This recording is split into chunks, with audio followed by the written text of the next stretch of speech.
Okay, well, good morning, everyone. We're going to go ahead and get started. There may be some people trickling in, but we want to be respectful of everyone's time. So I am Sandy Glazer, the Administrative Director with the Capital Area Healthy Start Coalition. Happy Friday, and thank you for joining us today for part 5 of our Preconception Health Lunch and Learn series. In our efforts to improve preconception health of women and men locally, our community has come together to provide this series of lunch and learns. As our previous series have highlighted, being healthy before becoming pregnant can help improve a woman's chances of getting pregnant, as well as prevent some of the pregnancy complications when she does become pregnant. However, preconception health is not only a women's issue. Quite often, we see women being advised to live a healthy lifestyle and being cautioned about the risks of smoking and using alcohol and other drugs in order to protect their reproductive health. However, men almost never receive the same information and warnings. So in today's presentation, we're going to learn about the importance of men's preconception health and how a father's health and involvement can impact pregnancy and birth outcomes. If you have any questions during this presentation, you're invited to put the questions into the chat box, and we'll be monitoring that. Or you can also use the raise hand function if you have a question during the presentation. So please join me in welcoming our presenter, Mr. Ken Scarborough. Mr. Scarborough received his Master's of Divinity in Youth and Family Ministry at Denver Seminary in Colorado, as well as a Master's of Public Health in Health Services Administration from the University of South Carolina. He works as a consultant to the National Healthy Start Association with the Male Involvement Where Dads Matter initiative, providing technical support to federal Healthy Start projects to advance best practices and trainings for fatherhood and male involvement. And he also works in some of the local Healthy Start coalitions, such as the Northeast Coalition, and on some boards. Previously, Mr. Scarborough has served as the project manager and male involvement coordinator for Reach Up Incorporated in Tampa, Florida, where he was responsible for the administrative oversight of a federal Healthy Start grant and a number of projects related to fathers and men. For the past 35 years, Mr. Scarborough has worked with African American and Hispanic boys and men in mentoring relationships. He created a Brother, I Got Your Back and other leadership programs for boys and men in New York, South Carolina, Colorado, Florida, and Costa Rica. Mr. Scarborough is also a proud family man. He's married with 2 children. He has served in many other amazing roles, but rather than me read all of those to you, we'll turn this over to Mr. Scarborough so that he can share his wealth of knowledge with all of us. So again, please welcome Mr. Ken Scarborough. Thank you very much, Sandy. I think I heard some hand claps. At least I saw Dr. Fran. She's clapping her hands. It's good to be with you all this afternoon. And y'all heard Sandy trying to make me older than I really am. So I'm only like 38. I started when I was 3 mentoring. And so, I'm just 38. So good to be with you guys. So feel free to either put yourself on camera or unmute yourself. This is a lunch and learn. It is not, me speaking didactic presentation before you this afternoon, but for us to engage in a conversation so that we will all enjoy our time together this afternoon. And I will feel refreshed and valued and appreciated, all those things that I so not desire, but hey, please feel free to give if you like. All right. So again, you will have some humor. Just for those of you who are big Florida fans, I wanted to make sure that I show you the big South Carolina Gamecock, my emblem. So I am an alum of the University of South Carolina Fighting Gamecocks here in Columbia, South Carolina. So always proud of that. So we're going to talk this afternoon about preconception health and specifically around men's health. And again, if there are questions, please feel free to either raise your hands or to put something in the chat. So we're going to start from defining men's preconception health, men's role in preconception health, understanding men's health on pregnancy, the importance of men's presence in pregnancy process and their parents' relationship in healthy birth outcome and parenting. And so all of those we're going to try to hit within about 40 minutes. And so it will feel sometimes like we're traveling a little fast, but again, feel free to just, take a break. So this is the definition that we're going with from CDC, the MMWR, something that they presented back in 2005, 2006, when all of these professionals came together and collaborated on preconception health. And preconception care is defined as a set of interventions that aim to identify and modify biomedical, behavioral, and social risks to a woman's health or pregnancy outcome through prevention and management. And so keep in mind what is written here, but there are some things that apparently is missing from that. In terms of the background around preconception health, it is directly related to infant mortality, and that it really, it was out of control, and there was something that needed to be done to address it. And so there's this whole concept of preconception health that came. And so it has primarily been focused on women, right? As though women is the only variable here. But in 2005, the CDC recommended that preconception care would be given both to men and to women. Now, have we done that? That might be something still out there for discussion, but at least CDC often recommends a whole bunch of things, and then it will take the next 50 years for it to actually go into play. At that point, it's kind of like building a road. When I lived in Florida, they always widen either I-4 or 75. By the time they finished widening it, they already needed 2 more lanes, right? And so we know the value of, this kind of delayed response to everything. And so hopefully I won't be beating up too bad. I've got some good friends who work for CDC. So also on the descriptive side of things, in the most basic understanding of preconception health, it simply refers to your health during the time when you are born to the time when you and your loved one or your partner conceives a child together. So when we think about preconception health, it's how are we caring for our bodies, right? Before we decide to procreate, before we decide to have a child ourselves. And so that's, the very basic way. So often we use these big words to mean so many things that just really makes us feel so smart by using these big words. But in essence, it's just how do you care for yourself between, when you were born and when you're planning to have a child. So what both parents need to do and what they are exposed to during that time affects the birth outcome of the child, right? And so it's not just one or the other, it's both and. And so that's the part that we want to bring into the discussion today, the both and part. Okay, so in terms of men's role, it takes 2 to tangle. So this tangling, this coming together, in terms of having a child. Now, I've heard of one occasion when there was a woman who had a child and did not have a male partner. And that was at least, 2000, almost 2100 years ago when that happened, and her name happened to be Mary. But since then, there has been no reporting that I'm aware of. Now, if anyone is on screen, knows someone, is related to someone, have been told about someone that you can validate and verify, please raise your hand so Sandy and Simone can let you tell your story of that woman who was able to be impregnated by herself. Anyone? Y'all see any hands? No hands? Jokes. Dr. Adams says jokes.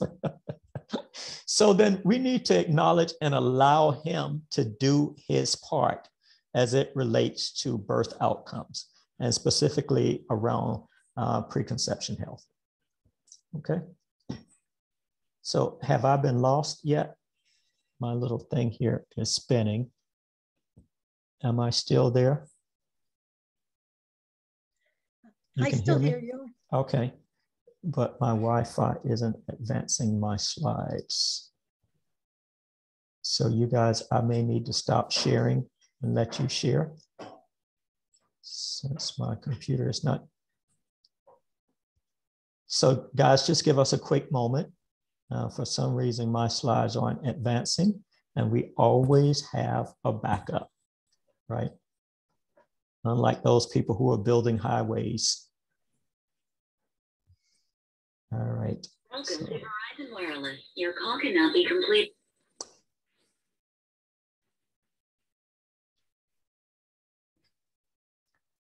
Okay, so here we are. It takes two. So acknowledging and allow him to do his part as well. Next, please.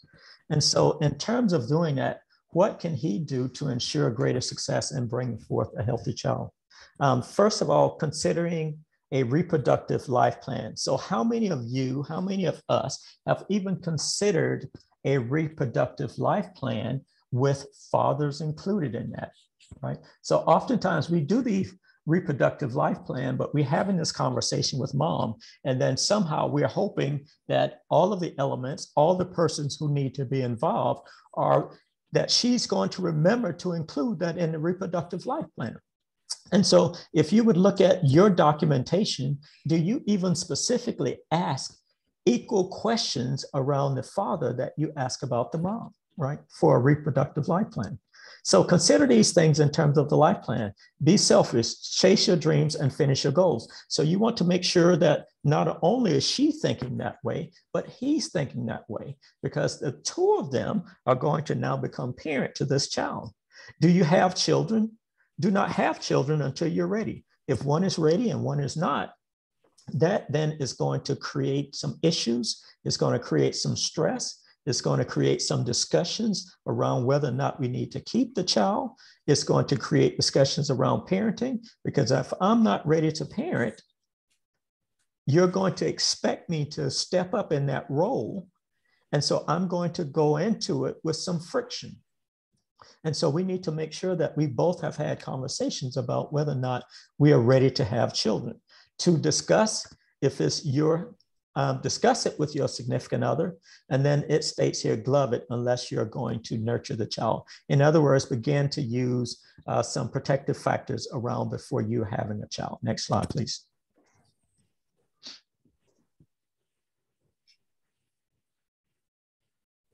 So here's some things based on the personal goals and resources. So based on the previous slides and the things that were discussed, a reproductive life plan should contain these things. When to conceive. So there should be somewhat of a timeline. Now you can't totally control always when you're going to actually conceive, but at least you can plan for it, right? For example, you can plan for emergencies. You don't always know when that air condition in your house is going to break down. But I submit to you, if it's 10 or 15 years old, right? Or if she is 18 to 24 to 25 to 30 years of age, you need to plan, right? So you need to plan for that air condition to break down, whether it does or not. If it doesn't, then that's a bonus for you, right? But if it does, you need to have somewhere access to $5,000 or $6,000, because summer is here. In South Carolina, we're 95 degrees today, right? And so trying to survive, my house doesn't have a lot of trees around, right? So I'm getting direct contact with the sun. So you want to make sure that you are ready, right? So you need to plan for it, when to conceive, when you're planning to have a child.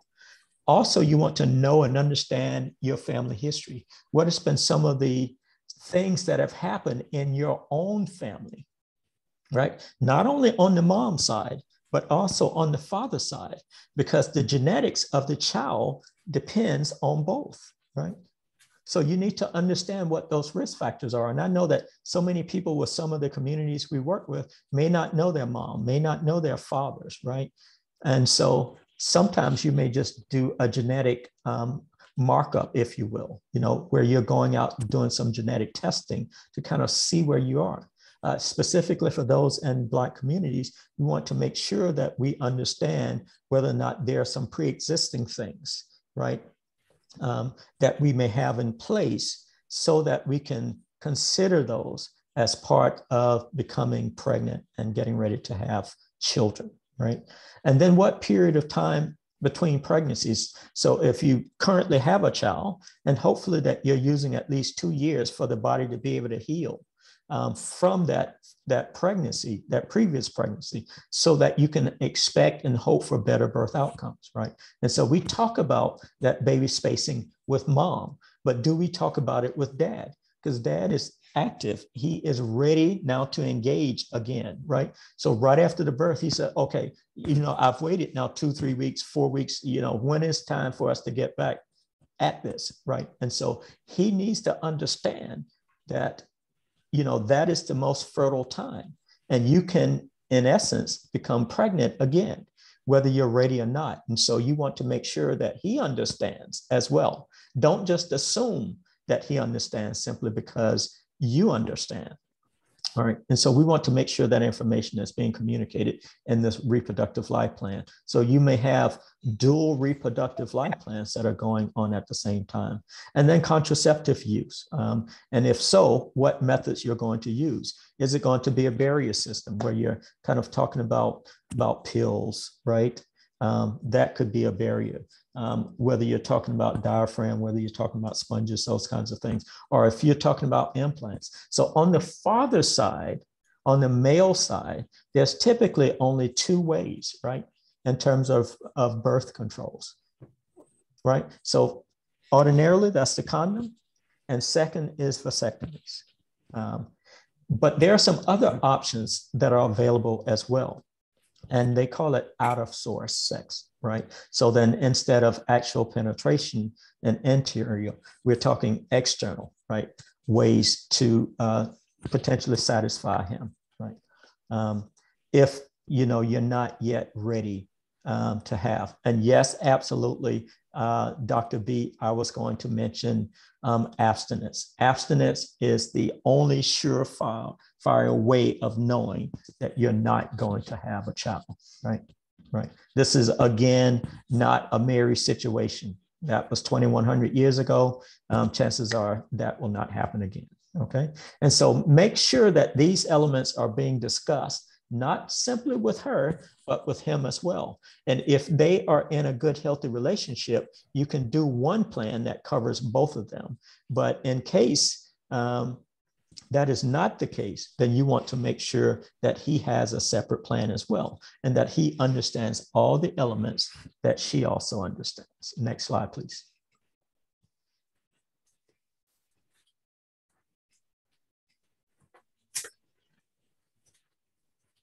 Okay, so the other piece is that of a preconception assessment, all right?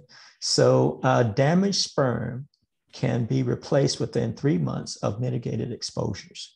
So, we're going to talk about it in just a couple of minutes in terms of sperm and its impact, right? So we know, again, that in order to become pregnant, there's a fertilization of the egg by the sperm. And so if we are talking having healthy birth outcomes, then one would expect that the sperm needs to be healthy as well. The beautiful thing with sperm is that it actually regenerates every 64 days. And so it isn't a permanent loss with sperms. Every 64 days, it can regenerate itself. But there are some things to avoid during that period when you've decided that we're going to become pregnant. So one of those things, the same thing that is very consistent with mom, is tobacco and alcohol use, drugs, steroids, poor diet, chemical agents, prolonged periods of stress. The very same thing that impacts maternal health are the very same thing that impacts his health and the development of healthy sperm, right? And so we're not asking you to go so far outside of your knowledge base. These are things that you're already having conversation with mom, and you just need to add a little spin to it to make sure that he understands that his sperm, also is going to impact this birth outcome. And so these are things that he needs to be addressing as well, right? His access to these kinds of things. Next slide, please. And so doing that assessment, really looking at him, saying whether or not he is really having this. And so understanding health on pregnancy, this is typically how we look at it. Somehow we believe that as long as the egg is healthy, that there's going to be a healthy birth, right? And so as you see here, I intentionally faded out men because this is how we now look at preconception health. We're looking at it as though she has the total responsibility of a healthy birth outcome. And nothing can be farther than the truth than that, right? And so if you just hit the slide one time, the healthy sperm plus the egg equals, next, one more, please, equals a healthier birth outcome, right? So that sperm needs to be in a place where it's healthy. So we know that it regenerates every 64 days. We know those areas of exposure that we need to make sure, and, you know, and some of the genetic things that we need to look at. As long as the sperm is healthy, that is now going to fertilize an egg that is healthy, then we can expect better birth outcomes. Okay. Next slide, please. So it begins with him also. So various factors contribute. First of all, that is around chronic diseases. So the very same thing that you talked with her about, those chronic diseases, diabetes, hypertension, cardiovascular, obesity, and dental. I don't know how many of you really think about dental as much, but dental also contributes to a healthy birth outcome, and often preterm birth. Dental, the same thing affects him, right? So these chronic diseases. So if he is not healthy, then all of the elements of his body is unhealthy. That includes his sperm. So even though it's regenerating every 64 days, it is regenerating in an unhealthy body, right? So then you can expect what's going to come out of that is going to be compromised. And so you want to make sure that you're looking at his health. And so, you know, when we begin to do, you know, having these conversations, when you really have those good relationship with those moms, that you can start talking about, mom, you know, you want to be very careful who you choose as a partner, right? So you want to choose people who are healthy, especially if you're planning to be with them for the long term, right? Because otherwise, then you're bringing the weight, the luggage, the baggage of their health to bear, right? So if you start out with bad health, he starts out with bad health, then, I mean, you're presenting yourself to a situation where now the next generation and possible several generations of folks are going to be unhealthy. You know, it's said that you can always decide who you fall in love with. Well, there are some modifications that I think that we can do to address that, so that you understand that is whether it's love or it's infatuation, right? Everything that looks good to you isn't necessarily good for you. So, you know, 2 pounds of chocolate cake, man, that thing really looks good. But, you know, when you finish eating it, it may not be as good for you as it looked to you. And so we want to make sure that we're looking at some of those chronic things that people come to bear on. And so sometimes you can obviously see whether or not someone's healthy. The next piece is that around obesity. This is something that really plagues us here in the US. So it's so prevalent that I'm mentioning it twice, because that's something that we really deal with here in the States. Having lived in Costa Rica, where, you know, every other day I can go to a fresh market and get fresh stuff at a very affordable price. I just can't understand why we have the masses of people in the US and we cannot have access to fresh fruits and vegetables like they do in Costa Rica. And so, you know, since coming back to the US, you know, I just feel the weight of life as a result of it. Where I can just literally just walk out the street and buy healthy things all the time at a very affordable price. Also exposure to organic solvents. You know, we use a whole lot of pesticides and coolants and fumes and those kinds of things that we are so exposed to more cars on the road, people moving to and fro, buildings that we work in, not necessarily energy efficient, but pollutants that we are so susceptible to, sexually transmitted infections, active communities, determining, how we run into relationships with people. If someone finds me so attractive the first time that they see me, there's the potential that they saw someone else last week that was just attractive, or 2 weeks ago, or a month before. And so you need to be aware of those, how people are seeing you, right? And that's both on the men and the women's side. We are finding now that women are even more aggressive in terms of relationships than men are, right? And so that's something we need to be aware of, the sexually transmitted infections.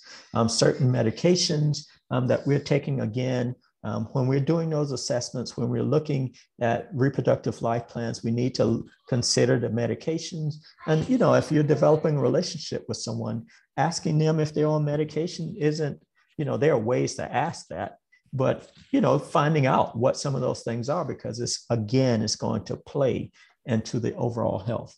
Then drugs, alcohol, tobacco, marijuana, and steroids. So even if it's legal in Florida or California, wherever it is, those things still have a contribution to overall health, preconception health, and especially the development of sperm and his healthy sperm. Next slide, please. No questions yet? So caring for himself, fragrances and cleaners. Yes, absolutely. And I use a whole lot of those. So in caring for himself, the first thing is that around nutrition, in terms of what he eats. We know that there are certain communities that we are forcing people to eat healthy. There's some transportation limitation, accessibility, and these food deserts that makes it very difficult in terms of nutrition. But for me, I'm, really thinking about, I may need to use my yard to begin to plant some stuff myself. And there are so many ways to plant things healthy. In fact, just 2 blocks down, they are now creating a community garden in our community. So we can rent out these boxes and these spaces to be able to produce our own gardens. And so, that may be something that we need to reconsider. The second thing is around mental health. And this is something so many of us now that are dealing with. And even if it isn't really considered as prevalent mental health, just the stress of living now in the US really helps to inflate this. COVID has really added a lot of mental health issues, a lot of stress issues, some of the social things that are going on, some of the mass incidences that are going on. It is really impacting our mental health and stress. And those things also impact men's sperm and men's overall health. So just because he looks strong and he's sitting around watching basketball doesn't mean that he is healthy, right? Next slide. Sexual health in terms of actively involved. So for those of you who believe this or not, whatever partner you've had, that partner stays with you for a lifetime, right? So that's the power of sex and intercourse, that it is very powerful. It stays with you for a lifetime, right? And so typically, most of us who are in our right mind knows and understands all the partners that we've been with. Right? And so that partner has a part of us and we are a part of them. And so we need to be very mindful of that around sexual health. And what are some of those sexually transmitted diseases and health? Occupational health in terms of where we work, where we live, where we go, and then overall physical health. How are we taking care of ourselves? 6 o'clock this morning, I'm out running. Not that I like running. I don't like running at all. But that's besides the point. I don't always do what I like to do. Right. So right now I would love to be in Costa Rica, just hanging out potentially on a good, cool beach, drinking a coconut colada without the alcohol and just really enjoying the nice, cool water. But, we have to work. Right. And so there are things that we do. So our occupational, our physical health, those things really play into, caring for himself, as well as I submit to you, these are the same things that you mentioned to mom in terms of her health. Okay, next slide, please. All right, so men's presence during pregnancy. Before pregnancy, he wants to think about family health and family planning before he gets pregnant. How are we doing, right? How am I doing as dad, or father, as male? How is she doing as mom, as mother, as female? How are we doing? And then for us to really think about planning, are we in a place now where we need to come to a decision to start having children, right? And so before pregnancy, those things we need to talk about. Right? We also need to talk about what I call relationship design, right? So what's important to me? What's important to you, right? How do we manage these relationships? How do we talk? How do we communicate, right? What's important to me? What do I value? What do you value, right? Because that relationship design is really going to come into play when a child steps on the scene, because at that point, the child has a way of taking priority over stuff that you think that's important to you, right? So if you haven't talked about it beforehand, it's really going to impact you going on. And it's not a one-sided conversation. Even if you're not together, it's not a one-sided conversation. Because this relationship design, if you're not living together, it's important for the child and healthy birth outcome for him to be involved, because that child, both male and female, is the product of both parents, not one. It was not where the egg somehow took care of itself, right? It was the both of them. So even if it was a 20-minute engagement, now it's a lifetime now that you're making a commitment to this child, if you want and expect good birth outcome and child development. So those things are important beforehand, those key critical conversations. Health is important, family planning, relationship development. During the pregnancy, maternal health, dads need to be critically a part of this maternal health, right? Because when he's involved, she is doing some things that are way more important, right? So she now begins to really think about herself, right? So he is going to think about the child and her. So the smoking is going to be decreased, right? The alcohol is going to be decreased, because he is thinking about she carrying the child, right? The stress level should be decreased because he is going to be there to assist. And then he needs to also be an advocate for her, right? So when she's stressed out going to doctor's appointment, he needs to be there listening in and asking some key and critical questions. But he can't ask those questions if we haven't educated him in terms of the entire birth process. So we need to make sure that he understands what is required for healthy birth outcomes. So he needs to have the same knowledge that she has, so that he can advocate, so that he can ask the questions that she forgets to ask about, right? So that he can talk about what things to expect, what to look out for, what should her weight really look like, right? What should happen if she begins to spot what, because he is going to pick up what is changing with her. Even if she does not articulate in that 10-minute visit that she has with the doctor, right? Because they're pushing them out so quick, he can then step in and say, no, what about this? This is something that you experience. So he needs to critically be involved in this process, especially around knowledge and advocating for her, for the child, for the pregnancy, and for himself as well. Asking those critical questions when she cannot remember those things because she's just not feeling well at that particular time, okay?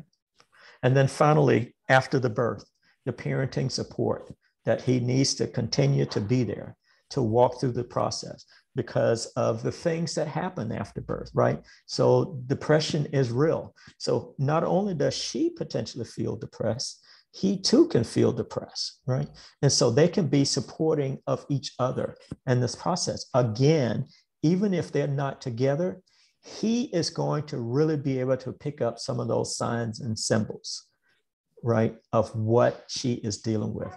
And you want to make sure that he is there to provide support as well.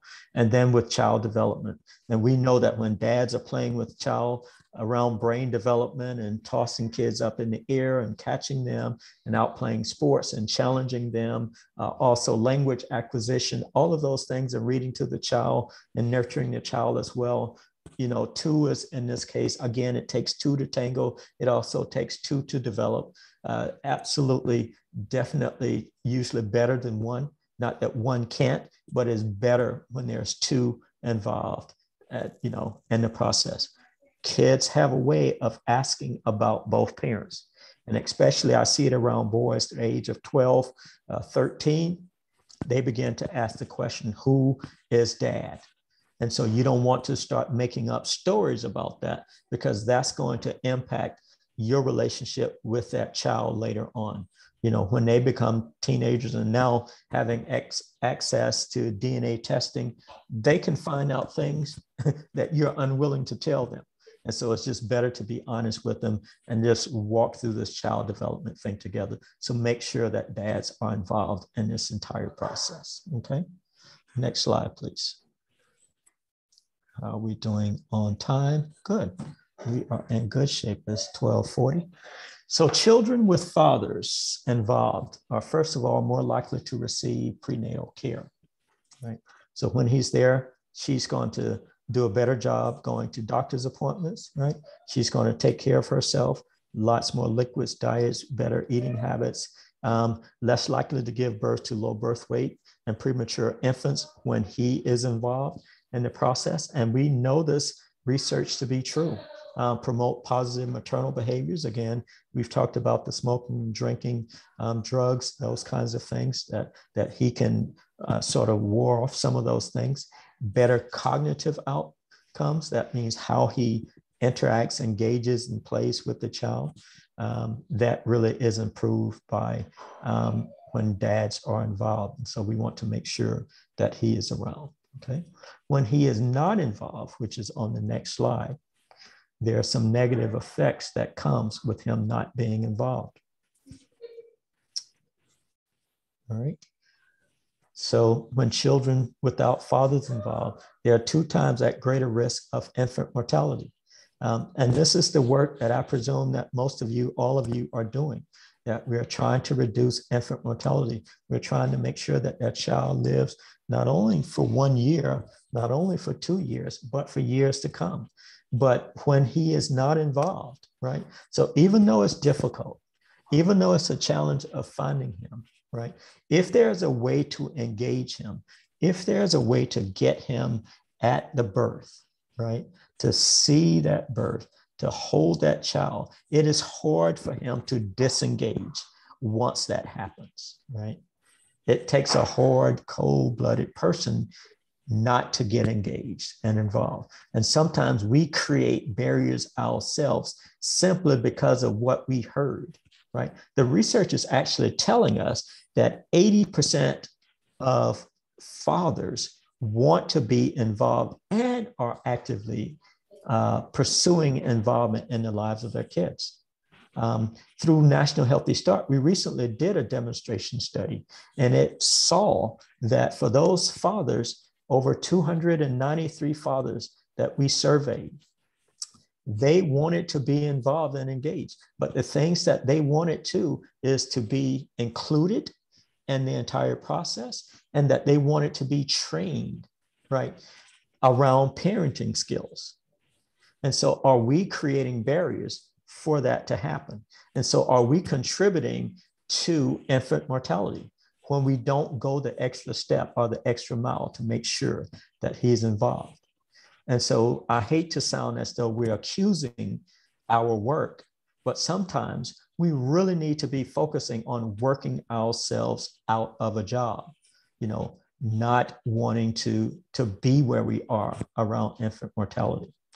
The next thing is 4 times greater risk of poverty, right? So the father typically brings another balance to the household income, right? So we've heard these glowing stories about mom being able to care and take care and provide and these kinds of things. But wouldn't it be much easier and less stress if there's a second income that is coming in or one major income that is coming in? It certainly helps along the way, right? And so when he is not involved, 4 times greater risk of poverty.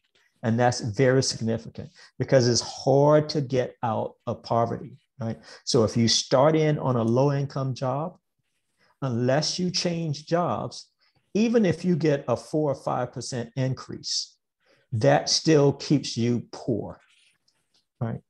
And so we need to be able to create more sustainable wealth for these families. Second is 2 times more likely to suffer obesity, right? So when you have mom doing everything as much as she can, caring for the kids, also trying to work 2 or 3 jobs, guess what the kids are eating on their way out to school?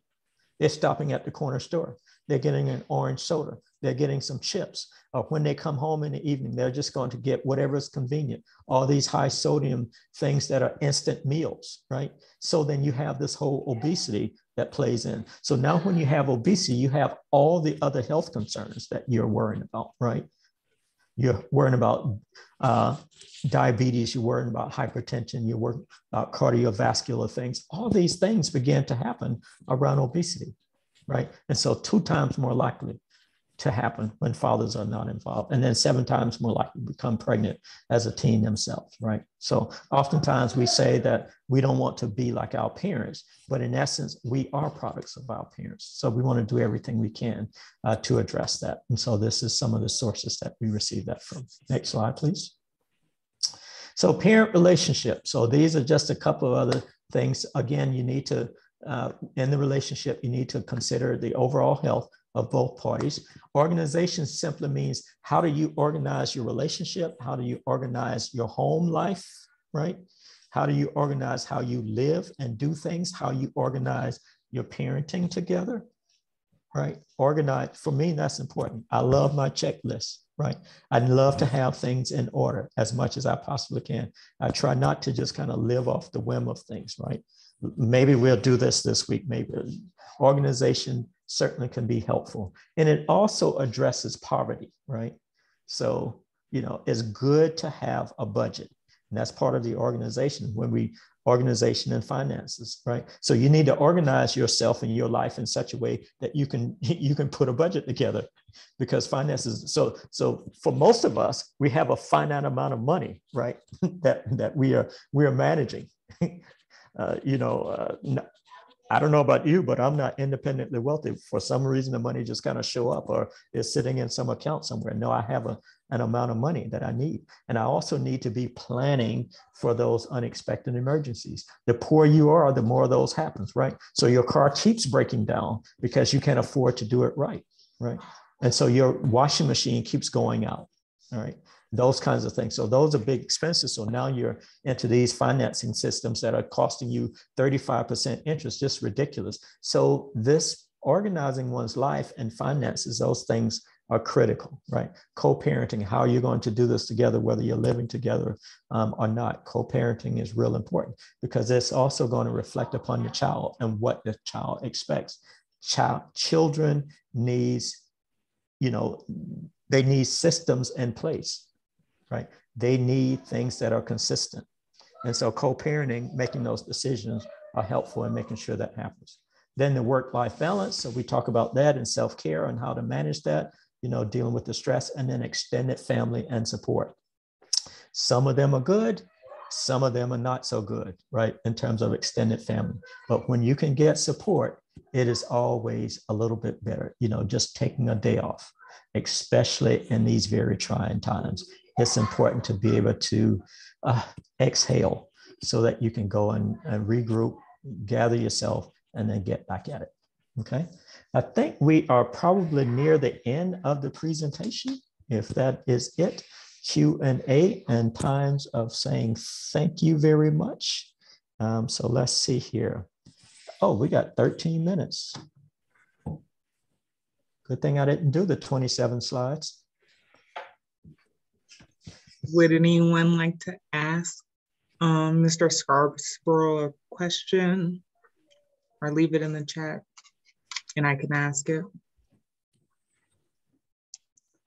I'd definitely like to just share my appreciation. I really thank you for hosting this morning and making sure that we all drew focus around this topic. I think you did an excellent job in making sure that we touch on the topics of what fathers, what their partners, what families need to consider when considering birth and considering bringing another human being into being, quote unquote. So thank you, thank you, thank you.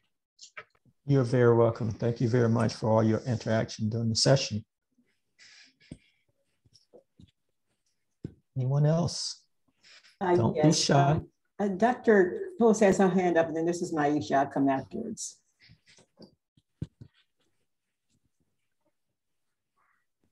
You can't hear you, Doc. You're on mute. I'm sorry, Miss Maisha, you can go first. Oh, yeah, I just want to say thank you for this great presentation. And I also was very interested in this adverse childhood experiences, because as you were talking through this, I could just, my mind just kept going back to current situations I had with adults who had some of the things that you talked about with no fathers in the home, and how it really lingers with them over their lifespan. So that is really interesting. So thank you for that and bringing that forward for us, particularly around obesity and health. Right.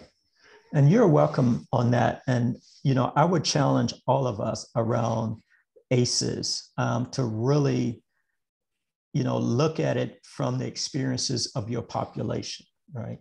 And so, you know, I recently saw a presentation around ACEs, and it talked about what some of us in our, you know, specific communities see as everyday lives, other people may see as a stress point, right? And so they began to count that as an ACEs event, when in essence, for them, it may not be. And so we really want to kind of look a little more closely at that. You know, for some people, stress of, you know, if, for example, of just not having all 3 meals a day, you know, that doesn't necessarily stress me out, right? But walking to school in the morning might stress me out, right? Or coming in the classroom when I'm unable to read really stresses me out, but that's not necessarily on the ACEs scale.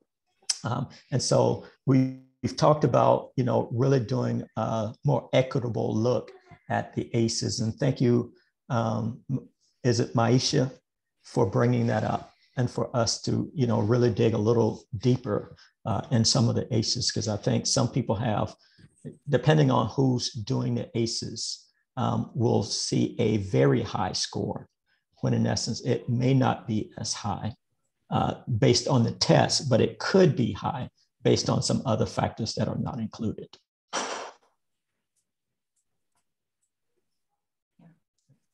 Again, good afternoon, everyone. Ken, that was awesome. I learned a lot, and I thought, you know, I just, first of all, let me just say thank you. Thank you for being here. I know Chris and I, we just, I mean, we didn't twist your arm or anything. We just very nicely. Sure you didn't. And I'm so glad you said yes.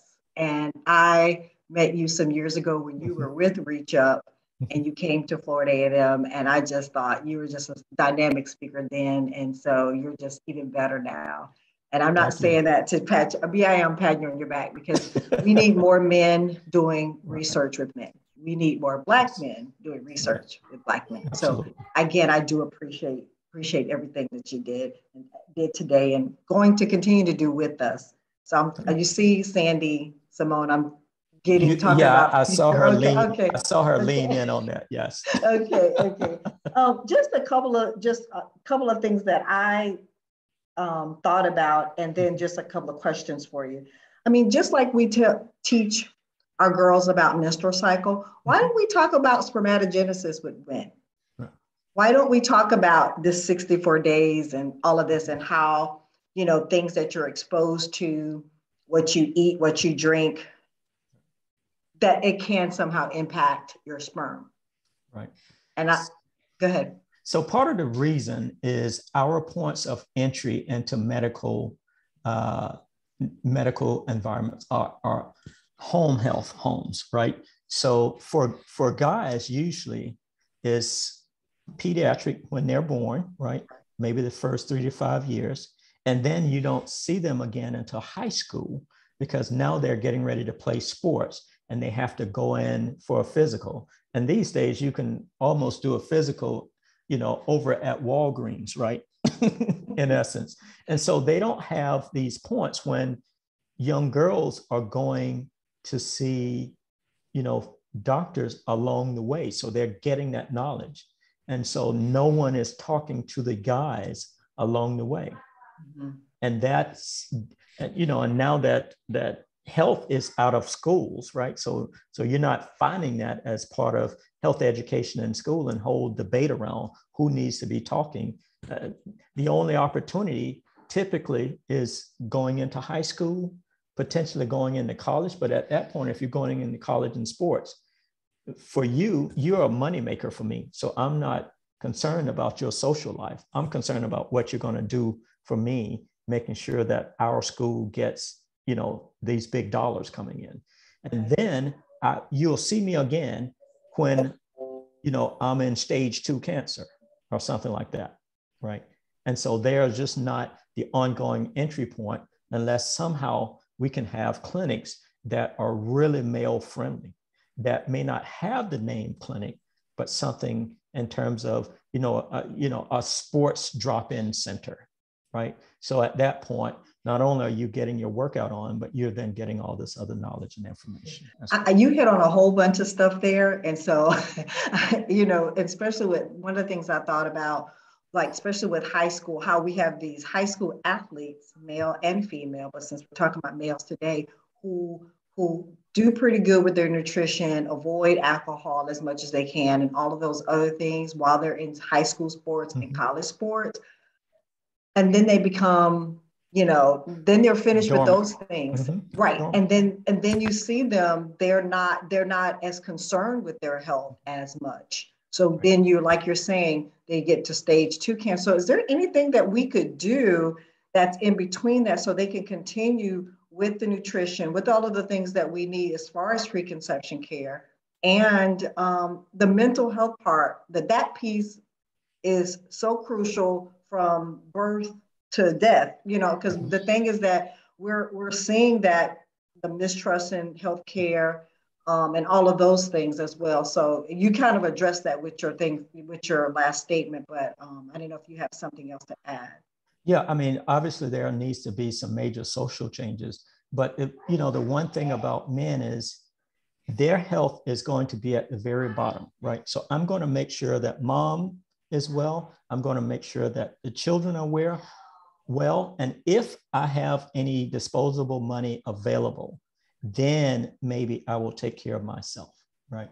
And so that's kind of the hierarchy that they're dealing with.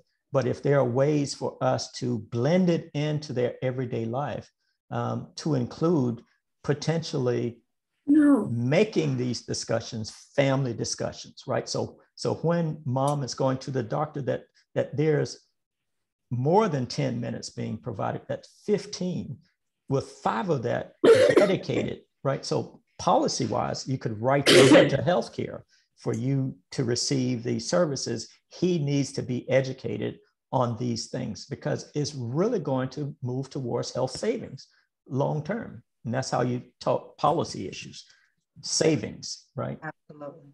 But I just want one more thing. So I just know, just personally, when my husband attended all of my prenatal visits, I felt like there was a different dynamic in the room.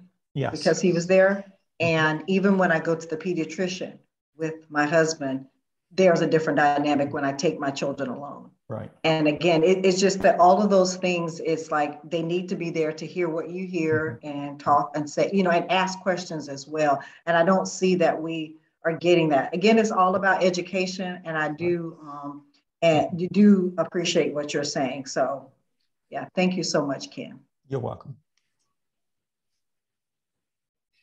Hello, my name is Valerie Dallas, and I just had a quick comment and just to thank you so much for today's presentation. I work for Florida State University, and we run a project called the Young Parents Project, and we're working with court-involved youth who are pregnant and parenting. And just within this past year, we have had the opportunity to begin our work to directly service young fathers. So a lot of the times we would have to go in through our female participants to get to the dads, but we saw that their needs were not being met.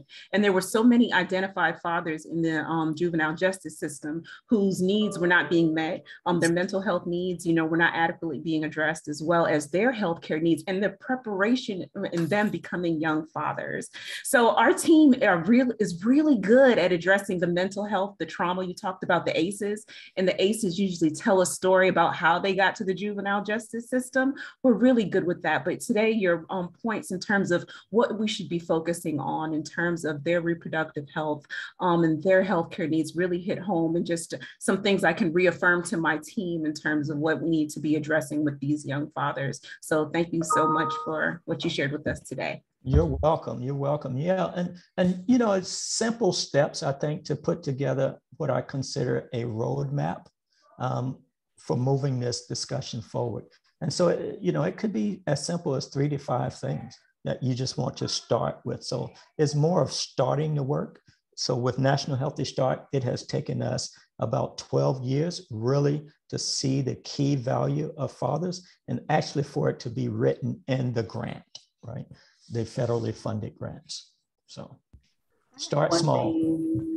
First, I want to say thank you, Mr. Kenneth. You're welcome. And I had a couple of questions for you.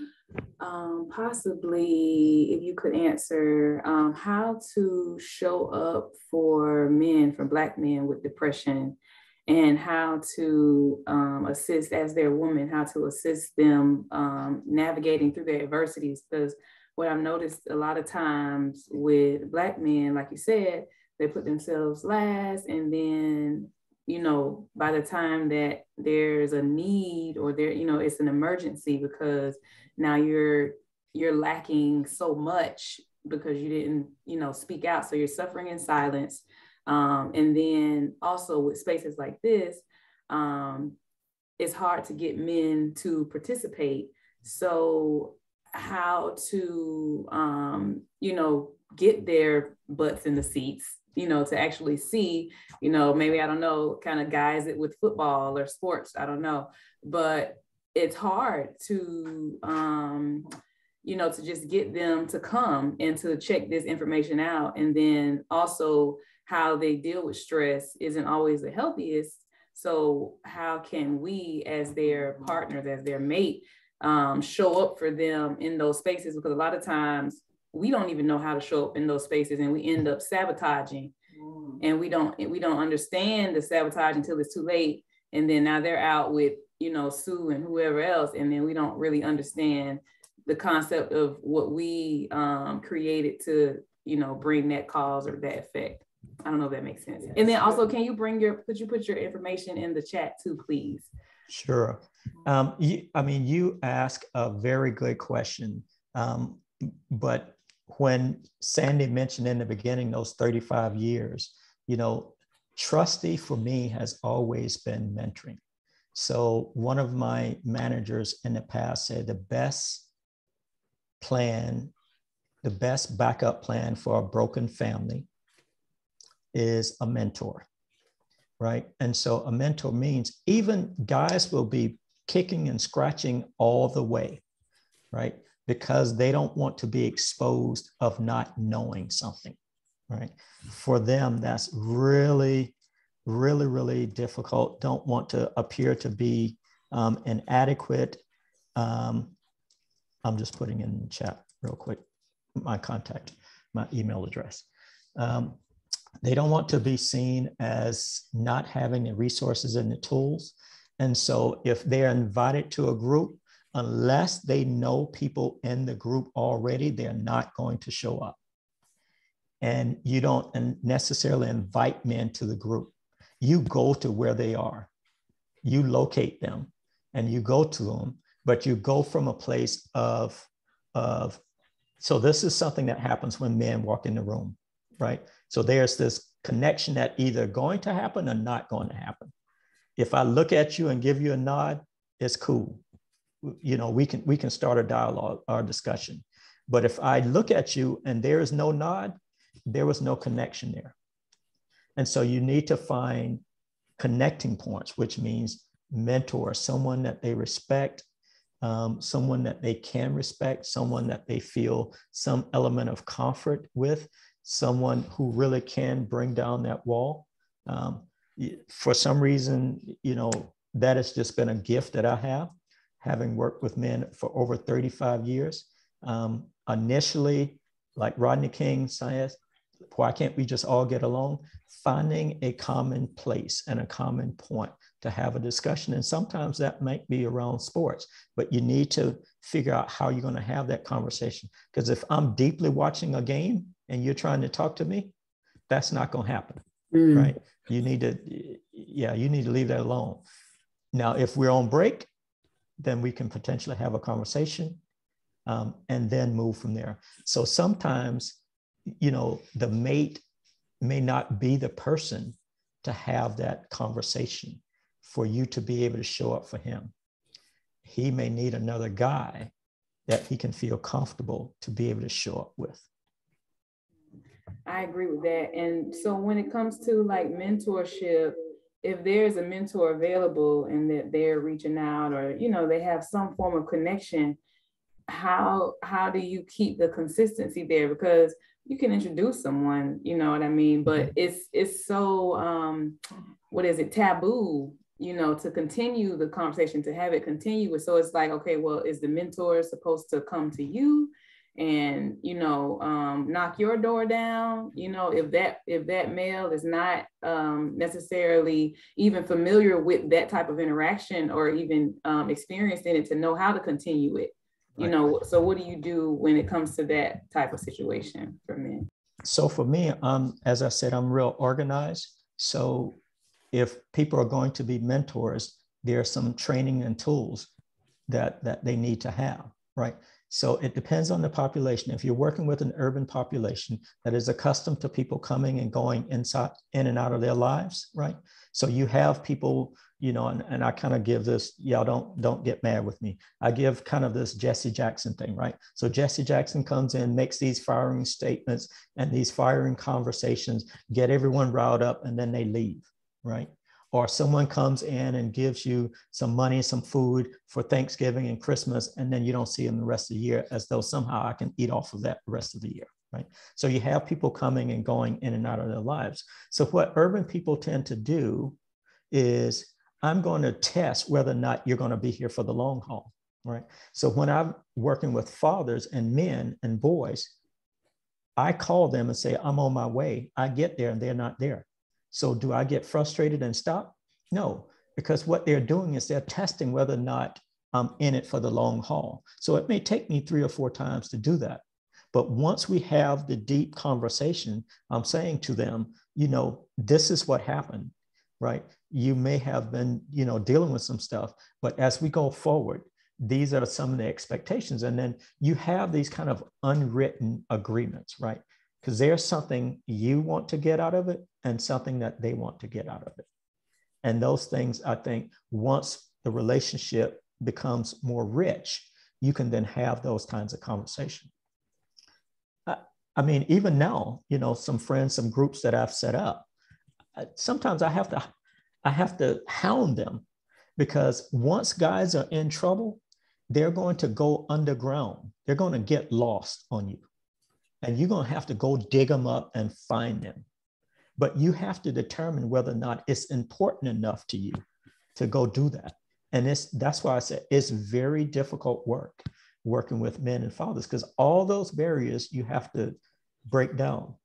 And so in MCH work, you're working so hard with moms that you're unwilling often to take on that additional responsibility. I understand that. But the cost is bigger than that, because what we're trying to do is change families and lives and birth outcomes. And so it's going to take more creativity and harder work to do it. And so look around your staff. How many of them are males? Males can do case management. They can do work. Y'all buy shoes from men, right? And love it, right? So why some of these other areas, right? And it's not always an unhealthy situation, right? And so they're not always going to abuse you, or be abused.